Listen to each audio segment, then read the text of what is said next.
శ్రీ గురుభ్యో నమః. శ్రీకృష్ణ పరబ్రహ్మణే నమః.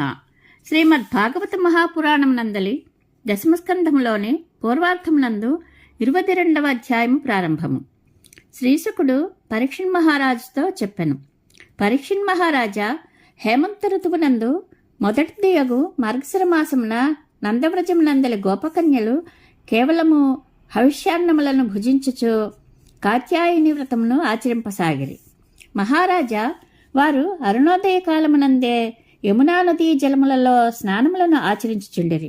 పిదప వారు ఆ నదీ తీరమునందే ఇసుకతో దేవీమూర్తిని సిద్ధపరుచుకుని పరిమళ భరితములైన చందనములు, పుష్పహారములు, ధూపదీపములు, నానావిధ నైవేద్యములు, పల్లవములు, ఫలములు, ధాన్యములు, వివిధములగు పూజాద్రవ్యములు మొదలగు వానిని సమర్పించుచు ఆ దేవిని పూజించుచుండిరి. ఆ సమయమున ఆ కన్యలు దేవిని ఇట్లు ప్రార్థించుచుండిరి. కాత్యాయని దేవి, నీవు మిగుల ఆశ్చర్యకరములైన శక్తులకు అధిదేవతవు, మహాయోగినివి. ఆరాధించిన వారికి సత్ఫలములను వరములను అనుగ్రహించుచుందువు. మాకు నందనందనుడైన శ్రీకృష్ణుని పతిగా చేయుము. నీ చరణముల వద్ద ప్రణమిల్లుచున్నాము. ఇట్లు జపించుచు వారు ఆ దేవిని ఆరాధించుచుండిరి. శ్రీకృష్ణుని తమ మనస్సుల యందు నిలుపుకొనిన గోపకన్యలు ఆ స్వామిని తమకు పతిగా కూర్చుమని ప్రార్థించుచు 1 మాసము పాటు భద్రకాళిని ఆరాధించుచు నియమనిష్టలతో భక్తిపూర్వకముగా కాత్యాయని వ్రతమును ఆచరించరి. ఆ కన్యలు ప్రతిదినమునను ఉషఃకాలమునందే ఒకరినొకరు పేరు పేరున మేల్కొల్పుకొనుచు పరస్పరము భుజములపై చేతులు వైచుకొనుచు శ్రీకృష్ణుని కీర్తిని గానము చేయుచు యమునా నదీ జలములలో స్నానములు చేయుటకు వెళ్ళుచుండిరి. ఒకానొక నాడు వారు ఎప్పటి వల్లనే నదికి వెళ్ళిరి. తీరమునందు తమ వస్త్రములను ఉంచిరి. కృష్ణనామమును కీర్తించుచు వారు ఆ పవిత్ర జలములలో ఉత్సాహంతో జలకములాడసాగిరి. సర్వజ్ఞుడైన శ్రీకృష్ణ భగవానుడు గోపికల యొక్క మనస్సులను గమనించెను. వారి కోర్కెలను నెరవేర్చుటకై నిశ్చయించుకొనెను. వెంటనే ఆ స్వామి తన మిత్రులతో కూడి ఆ నదీ తీరమునకు చేరెను. అంతటా ఆ ప్రభువు నదీ తీరమున ఉంచబడిన వారి వస్త్రములను తీసుకొని తీరమునందే గల ఒక కదంబ వృక్షముపైకి త్వరగా ఎక్కెను. అప్పుడు గోపబాలురు పగలబడి నవ్వుచుండగా ఆ స్వామి తానును దరహాసమునర్చుచు గోపికలతో ఇట్లు పరిహాసవచనములను పలికెను.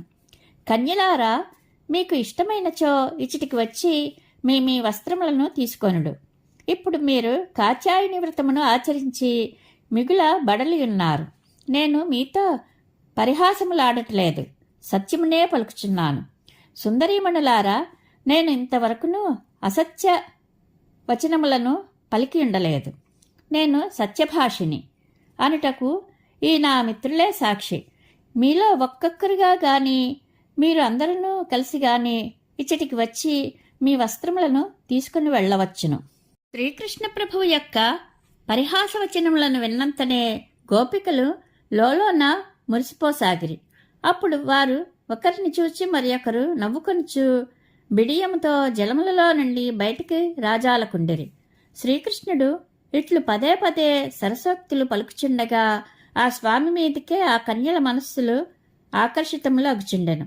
అప్పుడు వారు కంఠముల వరకు నీళ్లలోన నిలబడి ఆ చన్నీటి బాధకు తాళలేక వణుకుచూ ఇట్లు నుడివేరి. ముద్దు కృష్ణ, నీవు నందగోపుని ముద్దుల కుమారుడవని మేము ఎరుగుదుము. నిన్ను వ్రజవాసులు ఎల్లరూ మిగుల మెచ్చుకొంచున్నారు. ఇట్లు అన్యాయమునకు పాల్పడవద్దు. మేము చలితో వణికిపోవుచున్నాము. మా వస్త్రములను మాకు ఇమ్ము.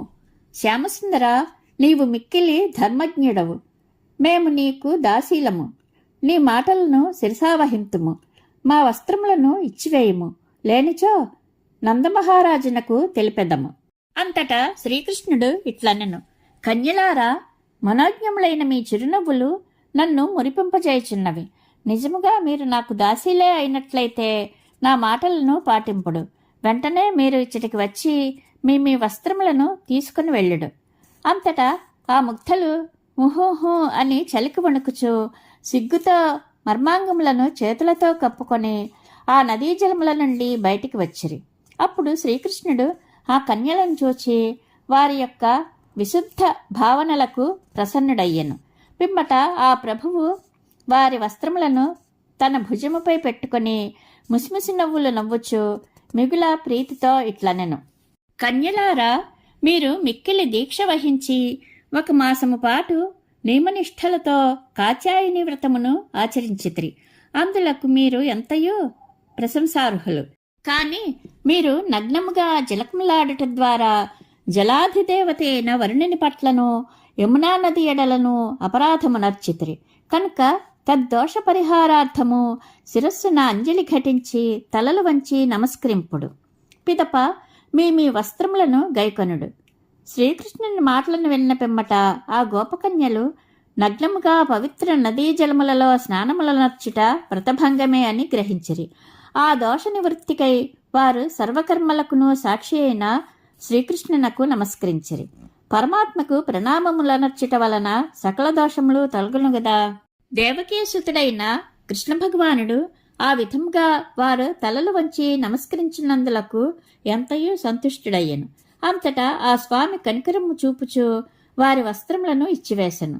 శ్రీకృష్ణుడు, మీరు వివస్త్రులై స్నానమాచరించితిరి అని తమను గట్టిగా ఆక్షేపించినను ఇక్కడికి వచ్చి మీ వస్త్రములను తీసుకొనుడు అనుచు నలుగురిలో ఎంతగా తమ సిగ్గులు తీసినను నిజమే పలుకుచున్నాను, ఇందులో దాపరికం లేదు అనుచు మిగుల పరిహసించినను మీ దోష నివారణకై శిరమును అంజలి ఘటించి నమస్కరింపుడు అనుచు వారిని తోలుబొమ్మల వలె ఆడించినను, అంతేకాదు వారి వస్త్రములను అపహరించినను ఆ గోపకన్యలు ఆ స్వామి ఎడ ఎంతమాత్రము కిణుకు వహించనే లేదు. పైగా తమ ప్రీతముడైన శ్రీకృష్ణుని సమాగమంచే వారు ఎంతయో సంతోషముతో మురిసిపోయిరి. పిమ్మట ఆ కన్యలు తమ వస్త్రములను ధరించిరి. వారు తమకు అత్యంత ప్రీతిపాత్రుడైన ఆ ప్రభువు యొక్క సాంగత్యమునకై ఉబలాటంతో నుండిరి. వారి చిత్తములు పూర్తిగా శ్రీకృష్ణుని పరమై ఉండుట వలన వారు అక్కడి నుండి 1 అడుగు కూడా కదపలేకపోయిరి. అంతేకాదు వారు సిగ్గుతొంతరలలో మునుగుచు ఏమాత్రము రెప్పవాల్పక తమ స్వామిని ఓరచూపులతో చూడసాగిరి. తన పాదాబ్జములను స్పృశించు కాంక్షతోనే వారు కాత్యాయని వ్రతమును ఆచరించుటకు సంకల్పించినారని శ్రీకృష్ణ భగవానుడు గ్రహించెను. అంతటా ఆ దామోదరుడు ఆ కన్యల ప్రేమకు వశుడై వారితో ఇట్లనెను: ముద్దుగుమ్మలారా, మీరు బయటికి చెప్పకున్నను మీ మనసులోని సంకల్పములను నేను ఎరుగుదును. మీరు నన్ను పతిగా పొంది సేవించుటకై ఈ నోమును నోచినారు. ఇక ఇది తప్పక ఫలించును. ఇది ముమ్మాటికిని నిజము. నన్ను కొలిచిన వారి కోరిక తీరుటయేగాక వారికి సకలార్థ సంపదలను సమకూరును. అంతేకాదు చివరకు మోక్షం కూడా ప్రాప్తించును. త్రికరణ శుద్ధిగా తమ మనస్సులను ప్రాణములను నాకే సమర్పించి తపంతో నన్ను కొలిచిన వారికి సాంసారిక భోగములయందు కాంక్ష ఏమాత్రము జనింపదు. వేగిన ఉడికిన విత్తనములు మరలా మొలకెత్తవు గదా. కన్యలారా, మీ కోరికలు నెరవేరినట్లే. ఇక మీరు బ్రజభూమికి వెళ్ళవచ్చును. రాబోవు శరద్రాత్రులయందు మీరు నాతో విహరించెదరు. సతులారా, ఈ ఉద్దేశ్యంతోనే మీరు దుర్గాదేవిని అర్చించడం ద్వారా కాత్యాయని వ్రతమును ఆచరించితిరి గదా. శ్రీశకుడు చెప్పెను: పరీక్షణ్ మహారాజా, శ్రీకృష్ణుడు ఇట్లు ఆజ్ఞాపింపగా ఆ గోపకన్యలు తమ కోరికలు నెరవేరినట్లే అని భావించిరి. పిమ్మట వారు తమ మనస్సులలో ఆ స్వామి చరణకమలములనే నిలుపుకొనుచు అతి కష్టము మీద అచ్చటి నుండి కదలి బృందావనమున ప్రవేశించిరి. అంతటా కృష్ణ పరమాత్మ బలరామునితోనూ గోపాలులతోడను గూడి గోవులను మేపుకొనుచు బృందావనము నుండి చాలా దూరములకు వెళ్ళెను. అది గ్రీష్మ ఋతువు. సూర్యుని కిరణముల వేడిమి తీవ్రముగా ఉండెను. ఆ తాపమును తట్టుకొనలేక సేద తీర్చుకొనుటకై వారందరూ దట్టమైన పెద్ద పెద్ద చెట్ల నీడలకు చేరిరి. మహావృక్షములు తమకు గొడుగులుగా అమరుట చూచి శ్రీకృష్ణుడు తోడి గోపాలులతో ఇట్లనెను: స్తోక కృష్ణ, అంశు, శ్రీదామ, సుబల, అర్జున, విశాల, వృషభ, తేజస్వి, దేవప్రస్థ, వరూధప మహోన్నతములైన ఈ వృక్షములను 1 పర్యాయము పరికించి చూడుడు. ఇవి తమ జీవితములను పూర్తిగా పరోపకారమునకే వెచ్చించుచున్నవి. పెనుగాలులు, జడివానలు, మండుటెండలు, హిమపాతములు మొదలగు వాటి వలన కలుగు బాధలను తామే ఓర్చుకొనుచు వాటి తాకిడులు మనపై పడకుండా ఆదుకొనుచున్నవి. సకల ప్రాణులను ఉజ్జీవింపచేయుచున్నట్టి వీటి యొక్క జన్మలు పరమశ్రేష్టములైనవి. సజ్జనుల వద్దకు చేరిన అర్థులు రిక్తహస్తములతో తిరిగి వెళ్ళనట్లుగా వీటి అండన చేరిన వారు నిరాశతో మరలరు, అనగా ఏదో ఒక లాభమును తప్పక పొందుచుందరు. ఇవి తమ పత్రములను, పువ్వులను, ఫలములను, నీడలను, వేర్లను, బెరడులను, చెక్కలను, సుగంధములను, జిగురులను, భస్మములను, బొగ్గులను, చిగుళ్లను, వేయేల తమ సర్వస్వమును జనుల మనోరథములను తీర్చుటకై ధారపోయిచున్నవి. లోకమున ప్రాణులు కోకొల్లలు, కాని ఎవ్వరైనను తమ సంపదలను, బుద్ధి బలమును, వాక్కులను, చివరకు తమ ప్రాణములను ఇతరుల శ్రేయోలాభములకై వెచ్చించినాడే వారి జన్మలు సఫలములగుచుండును. అప్పుడు ఈ వృక్షముల వలె వారి జన్మలు సార్థకములు, అనగా ఇతరులకు మేలు చేయని వారి జన్మలు వ్యర్థములు.